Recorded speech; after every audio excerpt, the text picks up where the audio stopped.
Hello, dearest friends, dearest beautiful co-creator souls of love and light. This is Nanari, Princess of the Sea, coming to you with a new video.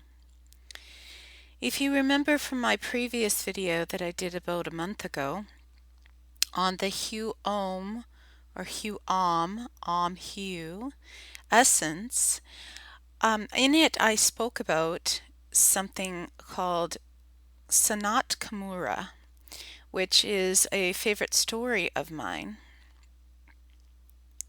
And Sanat Kumara, as it's called, sorry, I mispronounced it, is Sanat Kumara, as it's called, is a story that I had come into resonance of. And so I invite you to listen to my previous video, and I'll provide the link for it here in the video description so that you can hear the story about it, because it evolves around what I'm going to share with you the wisdom of in this video here now. So it ties into it.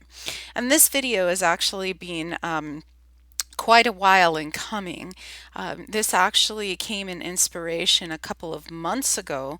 Started out with a gentleman that I mentor who is in the States, and he was going through some issues revolving around his twin soul, and he was coming to me for mentoring, and I have been mentoring him for a couple of years. And then I've had a succession over the last probably 2 months now in very intensiveness, many people who have been coming to me with the same questions, same anxiety, same stress, same issues revolving around either twin soul issues or job related issues, relationships, and this kind of thing. So, this wisdom that I'm going to give to you has its basis upon that, and it is evolving around relationships, and that's the context in which I'm going to bring forth this wisdom to you. However, it can be applied to anything. And one of the other people who I mentor, another woman who is in Canada, in British Columbia, she came to me about this, and I also wrote to her about this. This was a couple of months ago. And again, as I said, this is a progression of people who have been coming to me. And I've also been seeing posts on Facebook groups that I'm on and whatnot. So this wisdom is very timely to help people on the journey, and is why I'm doing this video now. Now, you have heard me speak about this in my YouTube videos before, and I have also talked about this part before in my articles that I have written on my Facebook page. If you know, in my notes section, I have spoken about this. I used to, quite a few years ago, have my own column, the one moment, for a newspaper in India I was writing for. And Arun, if you're listening, my former editor and still dear friend, it's wonderful to still be connected to you. And before that, I was writing articles and doing many things. I've been doing that for many years. However, what I did after being the having my own column was I took those articles and then a bunch of other things and whatever and transferred them over in part onto my website, but also a lot of them have been put on my notes section in on Facebook. So if you go and you look at my Facebook page, it's facebook.com/Nanari /notes, I believe it is, and I'll leave the link in the video description here about it. You will see that I have done articles revolving around this type of subject in the sense of distractions. I've talked about it from a governmental perspective, or a Monsanto perspective, or a chemtrails perspective of distractions. And so I'm going to expand upon this and talk about something called addictions and distractions. And the reason that I bring this forth again has to do with the gentleman that, first brought this to my attention several months ago, and then subsequent people who have come to me with these same things of, oh, I'm having such a hard time getting over, my twin soul. I'm not, connected with them physically, and, I just can't get over, not having him or her in my life, and this kind of thing. And what happens is you make it an addiction. You become addicted to that story, and you become addicted to the longing for being with that person, or if it has to do with something else, whether it's your work or anything in life can be a addiction or distraction. And this is what I was writing to this one woman who had messaged me about. She had said at one point she was going to take some time off of Facebook, and my response to her was is that for me, I utilize Facebook to help people. I utilize it as a form of my spiritual work. So I'm able to connect with people all over the globe in a way to be able to bring forth wisdom to them in mentoring and spiritual readings and whatnot. And so for me, I utilize Facebook for what I feel is, and what Source has given to me is the real intention of it, which is connection. Okay, whether you're utilizing it for the purposes of spiritual work, but connection and love and bringing forth love.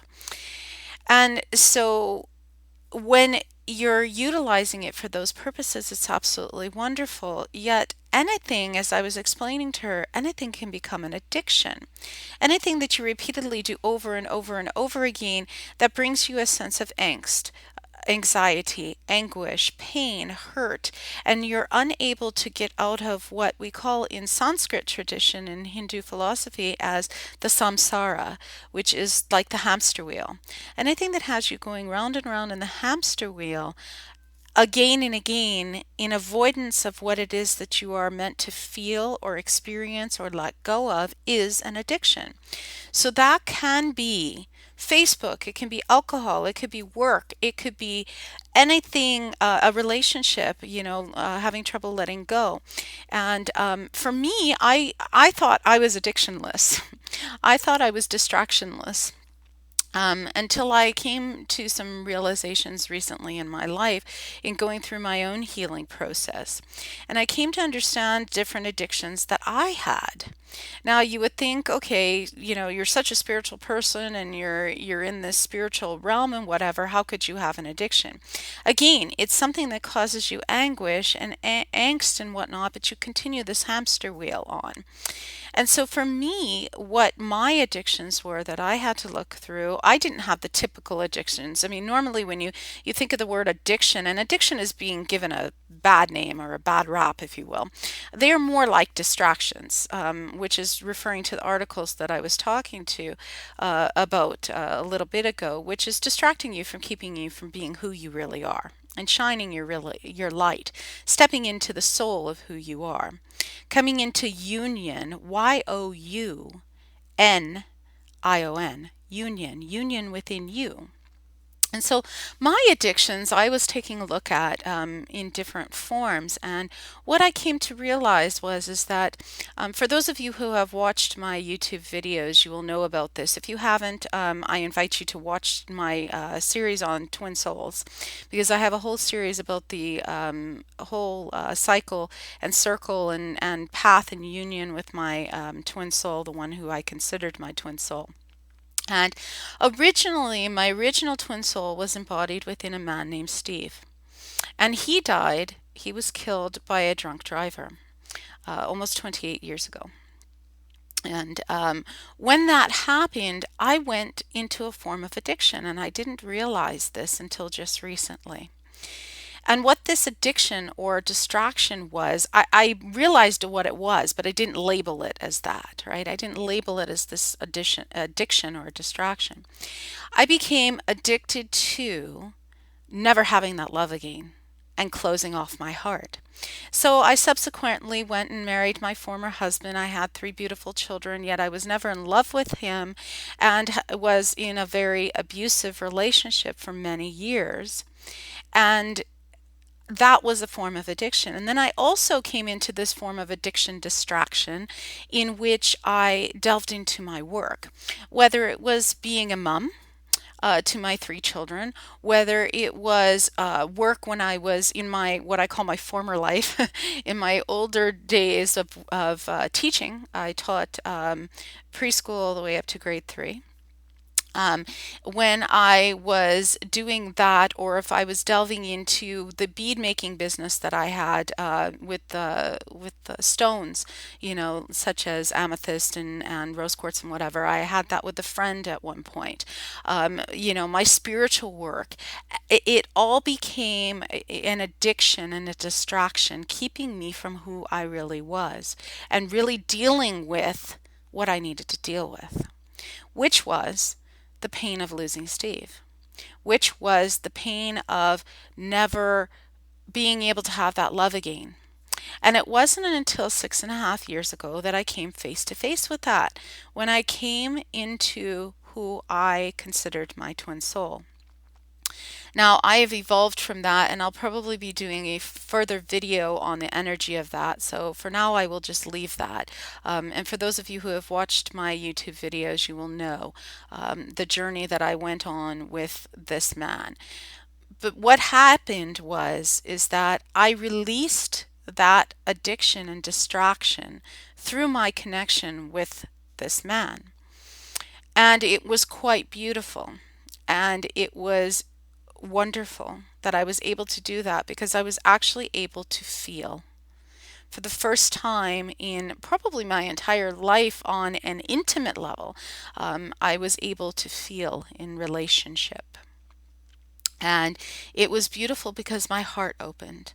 And so I'm very grateful, and I thank that man who came into my life 6.5 years ago for that reason. That is one of many life lessons or soul rememberings that I received during our connection during that time.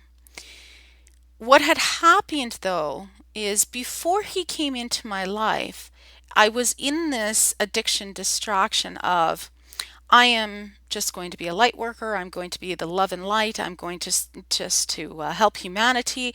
I'm not into relationship, and this is something that a lot of light workers do. Okay, especially when you've had a traumatic event happen. You come to a point where you feel that you're never going to have love or what have you, and you just cut that off, and that's what I did. And so my work, my spiritual work, became my addiction, my distraction, my obsession, if you will. And it it was in some ways it was a good thing, because I was helping humanity and I was helping to heal myself. But in other ways it was helping me to avoid what I needed to feel and what I needed to heal. And so what in essence then happened is because things happened between this man and I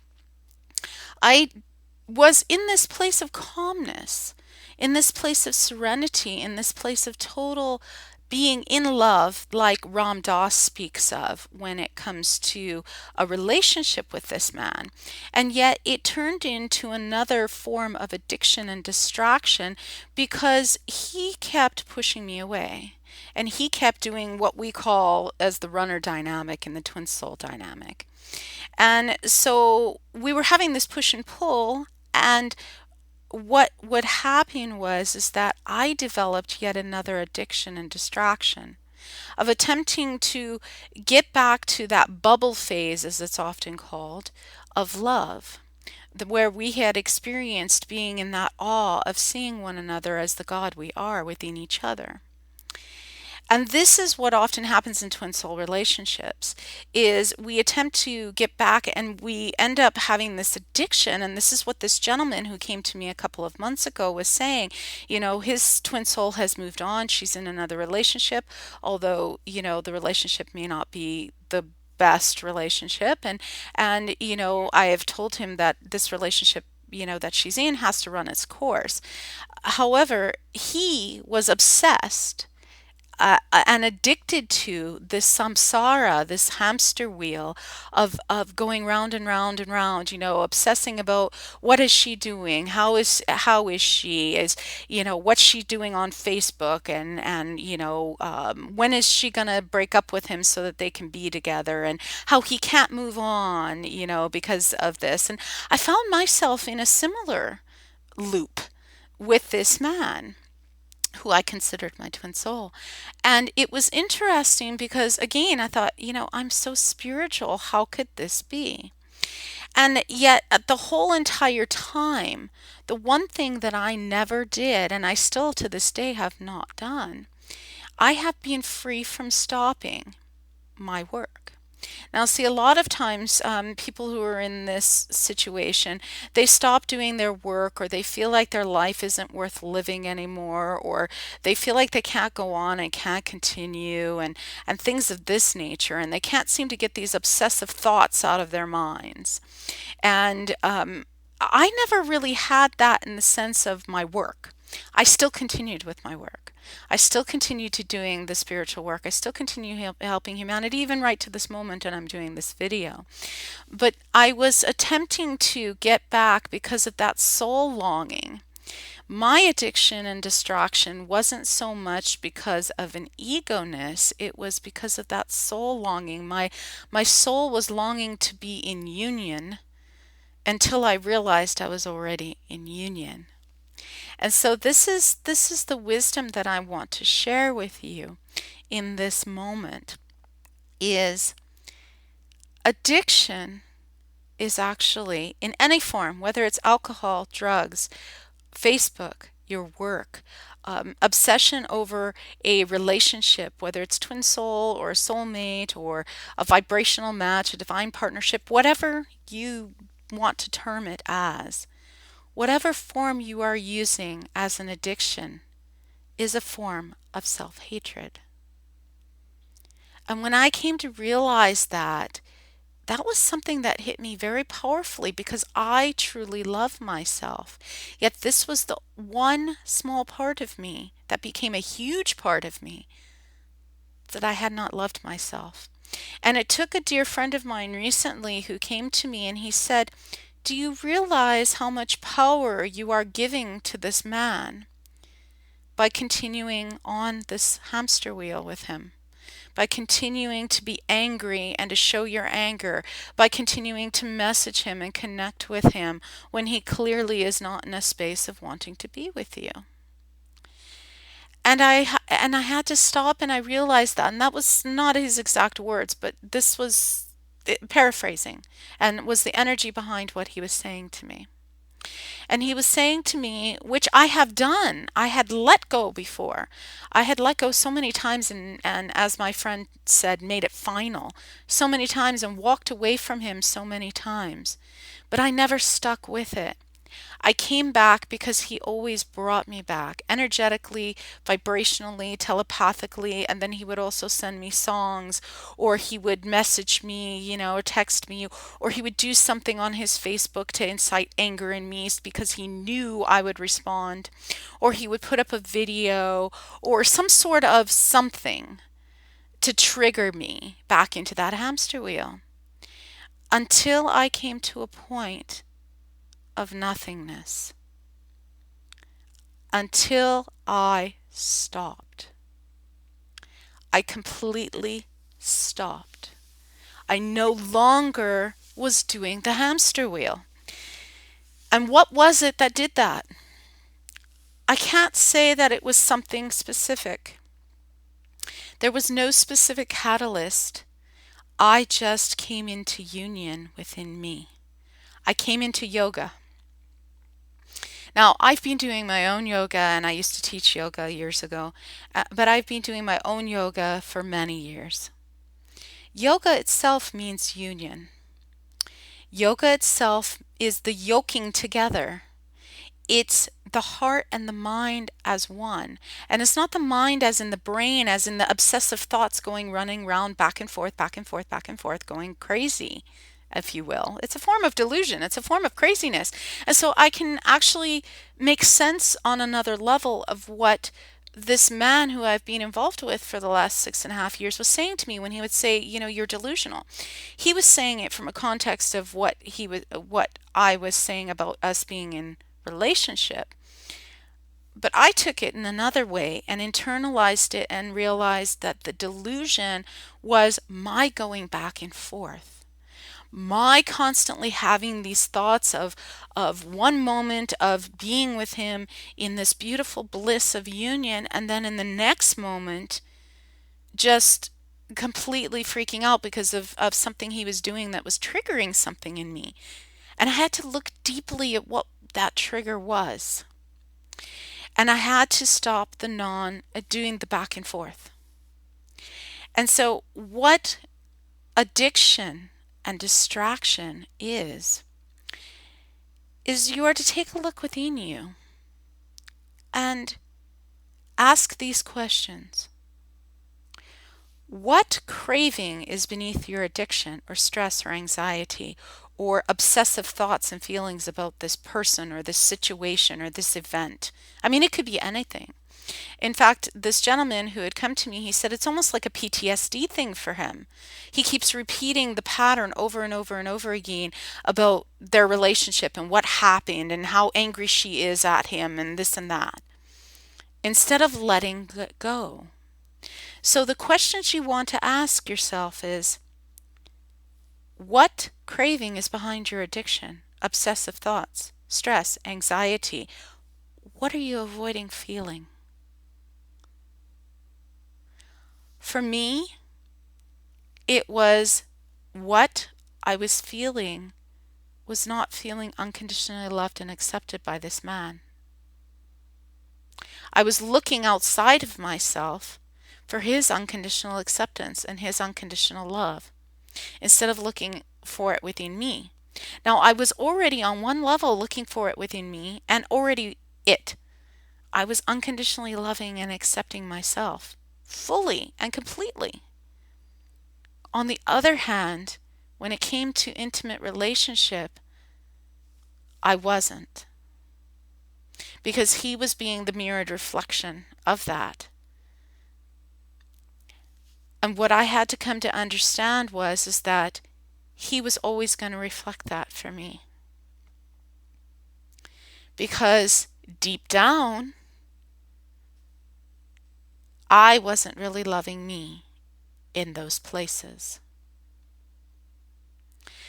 So when you're having those cravings, those thoughts, obsession, addiction, distraction, whatever you're distracting yourself, if you're distracting yourself by constantly posting things on Facebook about chemtrails or about the ISIS thing that's out there now, or about government this or government that and whatever, that's all a distraction too, as I've written about before too. What is that craving underneath that? Where are you not loving you? Even if you think you are loving you, you're not loving you. Because it is coming to you through the form of that distraction, that addiction. And to let go of it. To completely just let go. No longer focus on that person. If you could take that person, that situation, the chemtrails, the relationship, the work, whatever it is that you're obsessing over, addicting to, or distracting, if you could take all of that energy and instead of giving your power away to that thing or that person or that event, what if you could give that love and attention to you in loving you instead, or putting it into creative projects? Which brings me to the other part of this. There was a reason that I was waiting to do this video, and I kept wondering why I kept waiting to do this video. And it came to me actually a week ago in two forms. One was a sermon that I listened to of Michael Beckwith's from Agape this last Sunday. Sunday, not this past Sunday, but the Sunday before. And I will leave the link for that in the video description. And he talks about this exact same thing about addictions and how we should change that word to distraction. And he talked about everything I was going to talk about in this video here on a different level. And he talked about everything that I've talked about in my articles and things of that nature. So it was all confirmation of everything that I've been living and being and mentoring people in. And then there was also this beautiful video that showed up from my friend Nick. He creates these videos every Monday. And you may have subscribed to his videos and you may not, but I will leave the link to it in the video description as well. And it's called, Are You the Horse? Or Are You the Rider or the Horse? And he talks about if you are the horse being dragged around by life, basically having no control over your life, or if you are the actual rider and you are going to take control over the creation, and not control as in ego control, but creative control, spiritual control. The control of inspiration is really what it is, and diving into your purpose of who you really are. And so I was always doing that. I was always living my purpose of being the mentor and healing myself and healing others and giving all of this wisdom to the world and whatnot. But there was this one little piece of me. And originally I thought it went back to my father because I looked into this deeper and thought for a time that this had to do with the fact that I was not willing to let go of never being loved and accepted by my father. So I looked into that too, and I thought that's what it was. And I went and did some healing on that as well. And then I realized, no, that wasn't it. It was something deeper. And what it was is that it's my soul's longing to be in co-creation. To be in co-creation and in union with my twin soul in all ways. And if it isn't this man who I've spent this 6.5-year journey with, although my soul feels and knows that it is, whoever it is that I'm meant to co-create with then and be in relationship then with, in that way, I am to bring forth now. I am to be that creator. I am to give life to that seed. And so I go forth and be co-creation with the universe as I always have been. And just recently I have had someone come into my life, and we will follow the journey and see how it goes. Yet I'm still open to that co-creation, whomever it's meant to be with in relationship. Whether it's this new man or if it's someone else. And that's what's happened. I've opened up to love in a whole new way. My friend Alan, when I posted Nick's video about Are You the Rider or the Horse, he posted a very interesting comment, and I would like to share it. He wrote and said, in response to the video, I am the earth below the horse's feet. And I found that to be so beautiful, because what to me that means is that he is the divine masculine consciousness of that pillar of being that complete support of who the divine masculine is meant to be. The divine masculine within us, as we both have divine masculine and divine feminine within us, and then also in relationships. The divine masculine is meant to be that support for the divine feminine as she gives birth to that seed from the sun. And so my wisdom for you in giving this video to you is for you to ask yourself, if you are having obsessive thoughts, get out of the mind as in the brain, that monkey mind, that mind chatter, and get into the Shikna Ayanaha, universal heart or universal mind, and have that be one with your heart.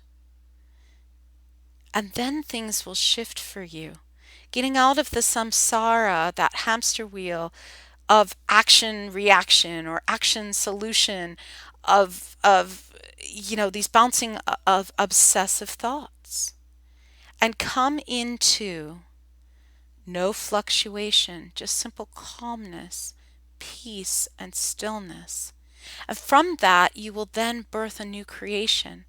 So you will ask yourself, how can I pour this energy and birth something new?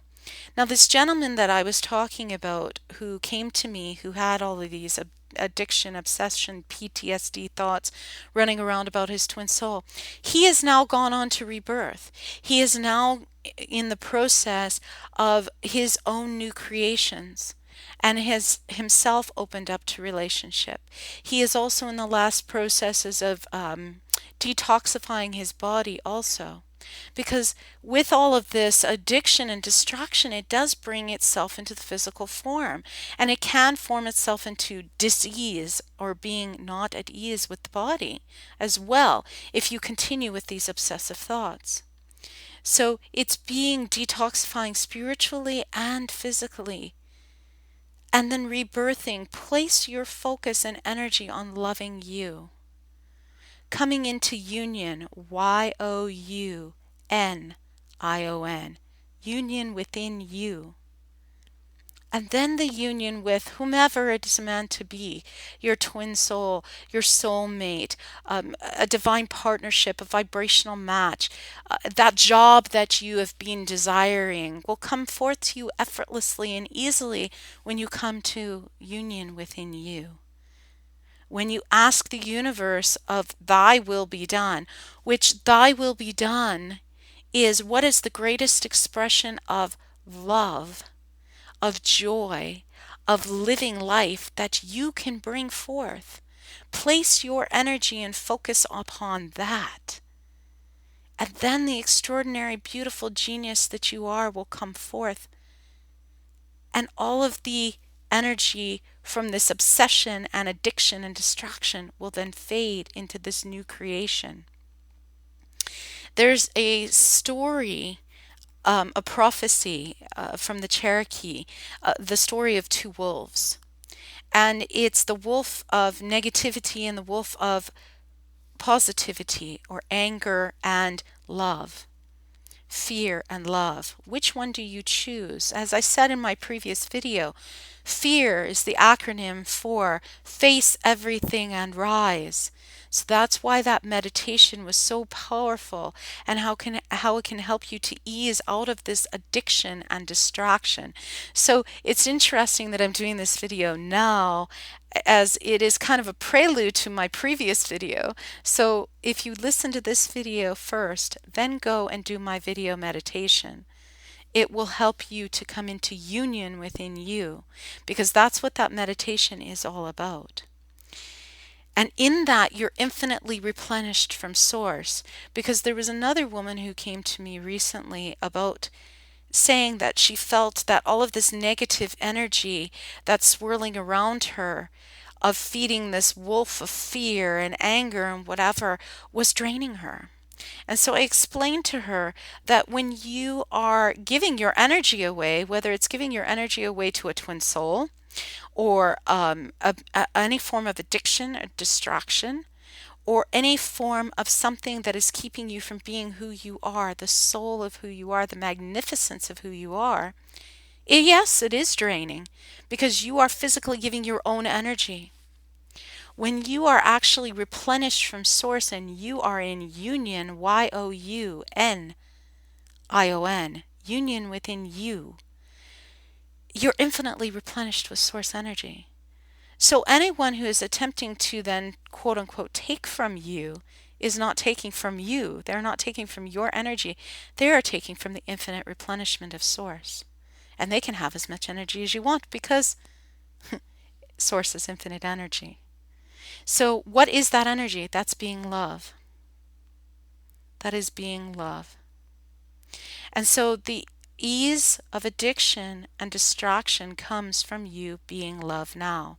Ram Dass has a book called Be Here Now. I often wonder if I don't write one day a book called Be Love Now. And so it is being love now, visualizing and being love now. How can you pour a new vision, tell a vision? See, they call it the telly or the television. Tell a vision for your life.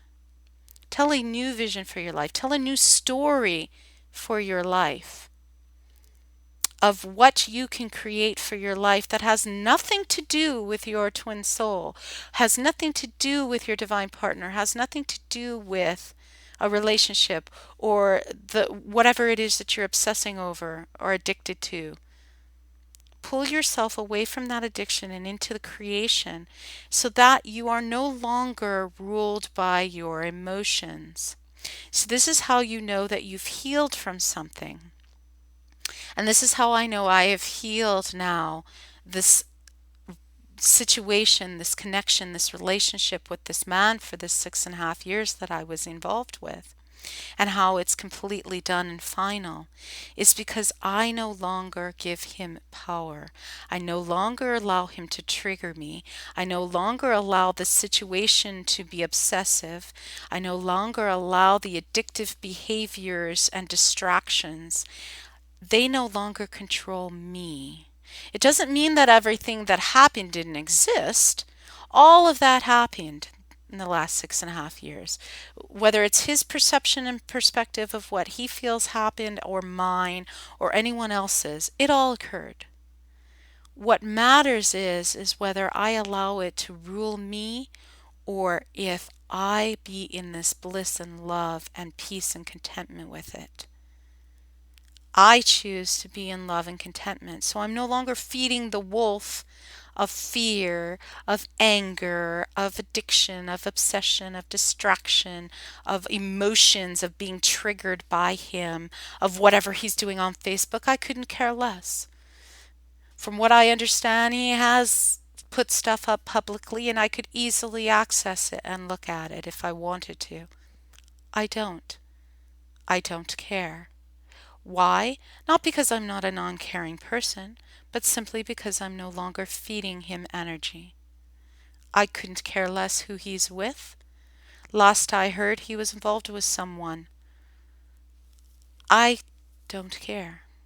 Not because I'm a non-caring person, but simply because I am no longer feeding that wolf, no longer feeding that energy. Once you get to a point where you've had enough of feeding that wolf and enough of that anguish and enough of that pain and enough of that distraction, enough of that round and round in the hamster wheel of samsara, you rebirth. When will that stop for you? When you choose it. When you choose it. When you choose to no longer be distracted and to really come into who you really are. Who are you really? You are a magnificent being. And I will read to you what Michael Beckwith says in his sermon at the beginning of it. He has everyone in the congregation turn to someone and say this. And so I invite you to, if you have a partner that you can do this with, a friend, not a relationship partner, but someone that you can do this with that's in the room with you, or go to the mirror and do this with yourself. Say it to yourself. I do every day now. This. Wow, you are extraordinarily beautiful. There is so much good in you, so much love and beauty, so much poise and power, so much confidence. Oh my God, I can scarcely believe it. You are God, goddess in the flesh. There is genius in you, waiting to break free. Let's allow the genius to come out and play, that we may radically change the world for the better, for the affirmation, for the affirmative, for the love. Let's do this in the here and now together. And so it is. So I invite you to shift from addiction, distraction, into yoga, union, YOUnion, union, creative union within you, and give birth to creation. What is getting ready to give birth through you right now? How can you help humanity and thy will be done? How can you step into the greatness, the magnificence, the beauty, the shining light that you are? Be in your full divine feminine or divine masculine. Be love now, for this is who you are. Shine your light, for you are beautiful, and I love you. Espavo.